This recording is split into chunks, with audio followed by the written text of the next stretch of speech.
Today I'm going to be kind of doing a little bit of something new. I'm trying to build up my game development speed.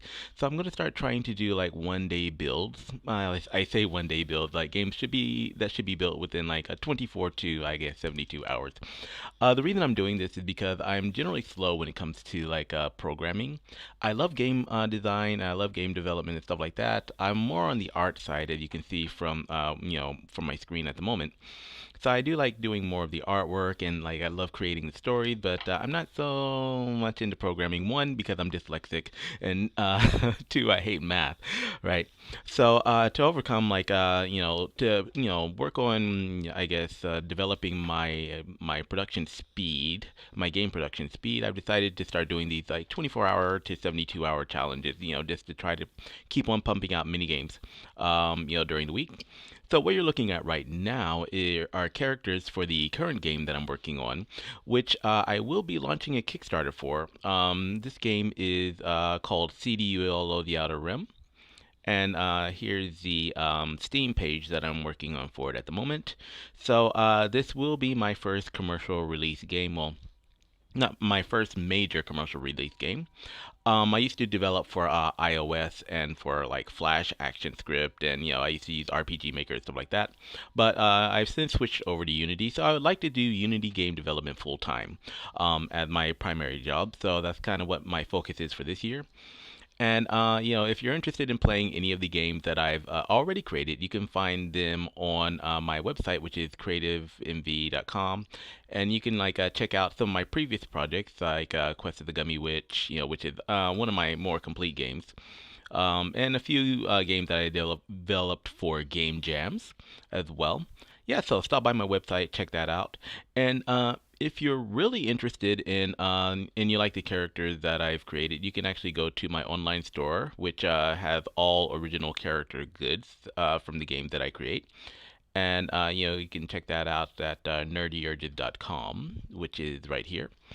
And if you want to play some of these games for free, you can also stop by my itch.io page, which is creativemv.itch.io. So you can just kind of go here and you can like play around with the games that I've already created, or some of them that are kind of in the middle of being created, you know. But for I'm going to be adding more games to this page this year. All right, but for today, I'm going to go ahead and get started with trying to actually create a game in a very short amount of time. So the game that I'm going to be working on is going to be something that I haven't really played around with before, and it's going to be more like a point and click to move game.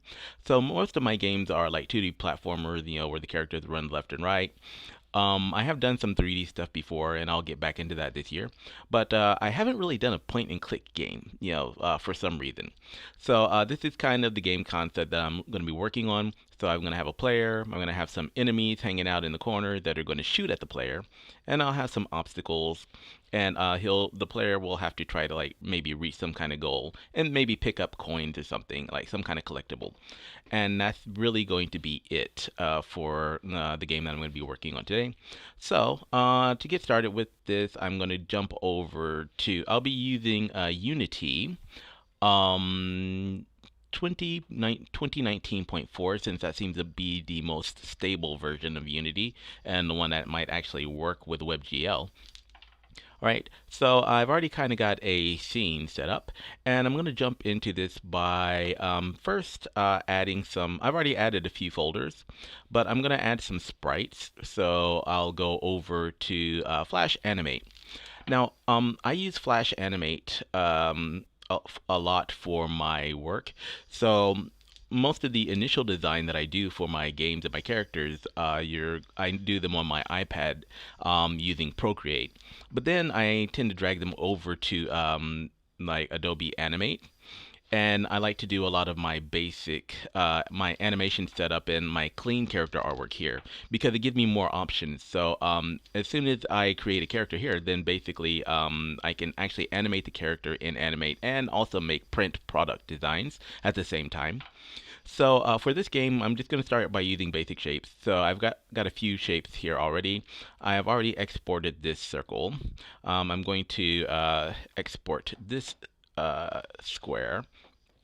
So go over here.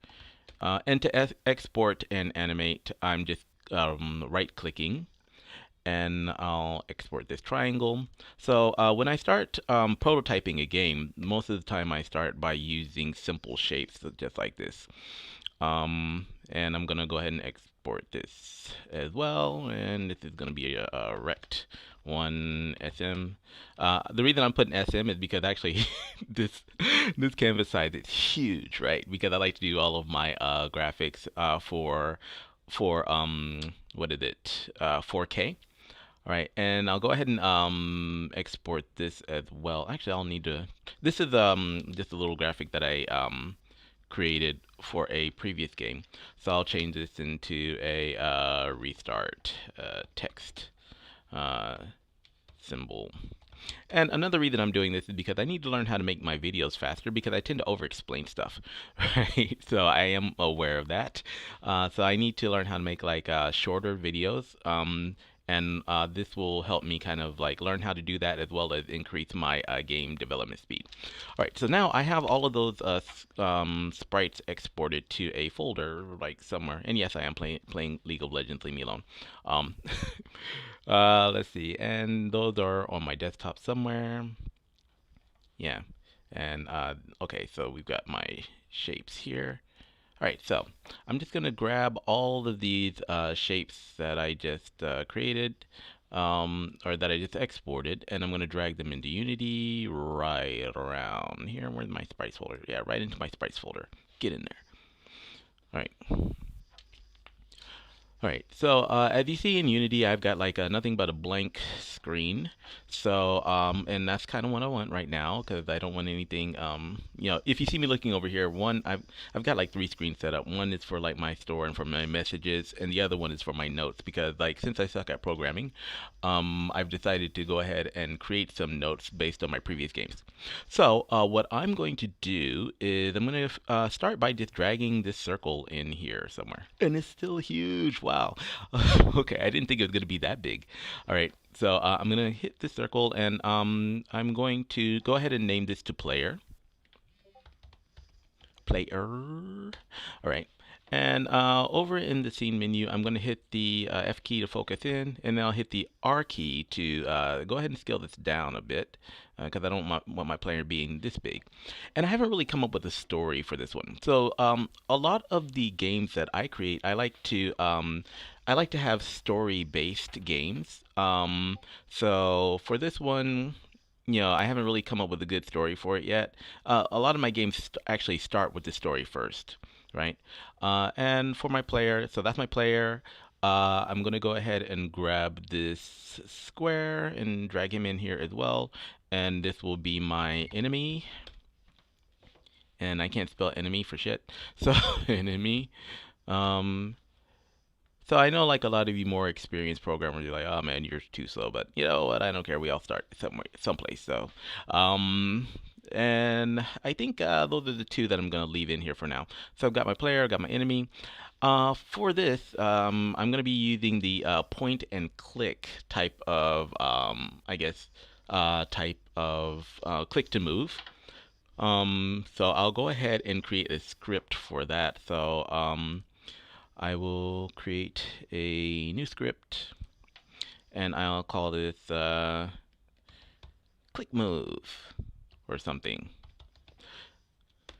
Now, I'm not really adding this to the original player controller because I might just want to use this as a single script and then like maybe switch the actual movement controls out later. So I'll click this and this will open up in Visual Studio. All right. And I've got all my methods over here, and let's go ahead and jump into this. So for any type of movement, what I'm going to need first is I'm going to need a speed variable. So that will be a public float speed. And I'm using float because it'll give me a little bit more control over the amount of speed. So I'll be able to put dots or like 10.5 or whatnot instead of just like straight integers. So I'll need a public float speed, and then I will need a private vector 3 private vector 3, and this will be the target, right? And so I started working. I started like playing with this type of game a couple days ago. So I'm used to using these, but I'm used to using like speed and target for like 2D like side scrolls where I'm using the keyboard, but I haven't really tried it with the click to move. So, all right. So for this one, I think it'll be a simple script. So I'll be using target equals transform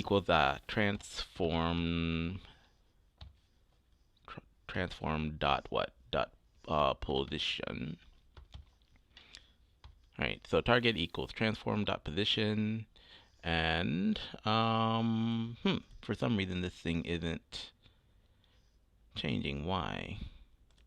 That was private vector 3 target transform dot position. You should be working, unless I spelled transform wrong. Dot position. Huh. Yeah, sometimes my Visual Studio on my M1 Mac does this. I don't know why. But that should be spelled correctly. All right, so I'll go ahead and move on to update. And with this update, I'll need an if statement. So if, so this will be if input dot get mouse button down, and that will be yeah, 0 for the left mouse button, and I'll go ahead and put target equals camera. So I only have one camera in here. Camera dot main dot screen to world. Now usually this will autofill, but like I said, I've been having this problem with my Visual Studio and M1 Mac for a while. So screen to world point. So input dot mouse position. Right. So this will try to automatically detect the mouse position. That wherever my mouse is kind of clicking on the screen, it'll try to automatically detect that, and that's where we're going to move our player to. So we'll go ahead and set this target to target.z actually. Now, the reason why we're going to set this target Z is because we're working in a 2D game, so we're not going to be moving into the distance from the player. So we want to set this Z to something where it's not getting in the way, because basically we're not really going to mess with it that much. Transform dot position.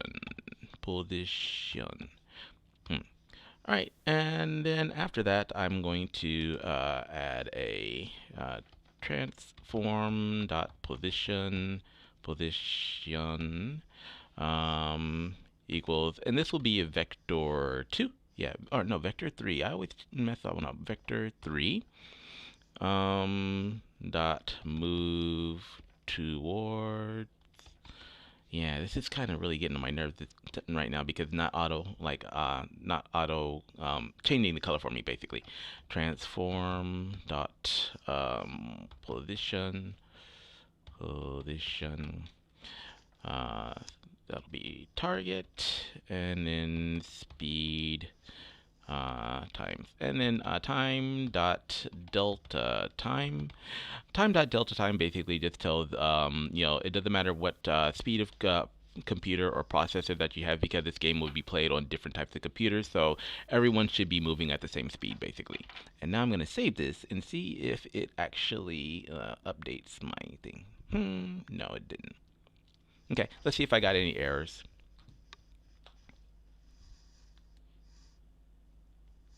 So I just had to close down a lot of apps, so that might be one reason why this is moving a little bit slower than it should be.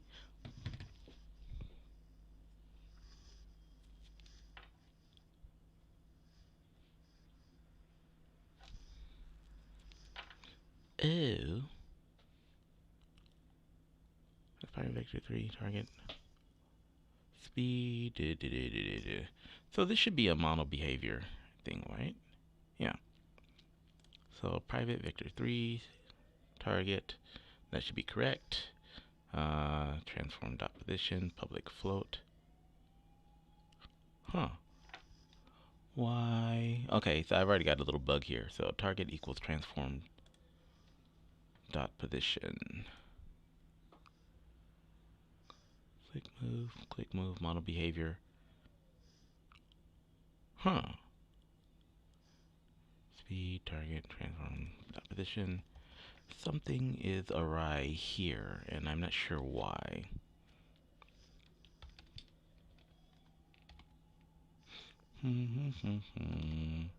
Dot position. Yeah. Okay, it's having some trouble with this private vector 3.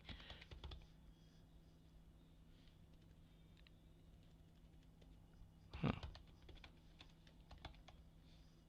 Okay, it's not even giving me the option. That's unusual. Vector 3, target.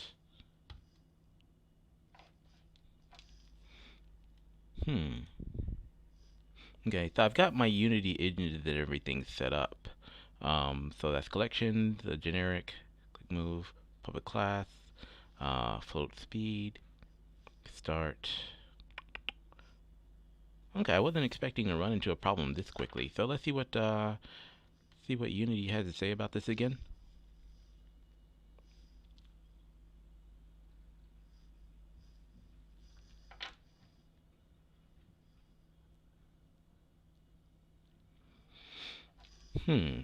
Looks like I'm actually having a trouble with my Unity editor as well because it's taking way too long. Transform dot position. But I noticed that it's taking my Unity editor a long time to come up as well.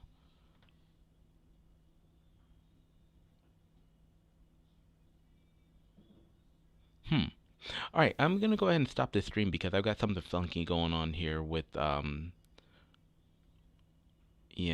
with Visual Studio and my Unity editor, so I might need to stop this and kind of reboot. I think that happens sometimes, guys. So, and that might actually fix these problems. It's happened before, so I've had to kind of shut everything down and then restart it. Because if you'll notice, my Unity editor isn't really popping up. Okay.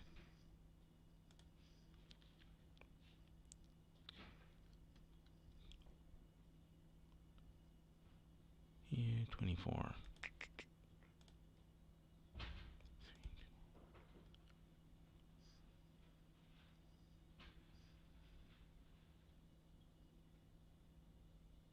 Okay. Yeah, let me go ahead and like troubleshoot this, and I'll be right back.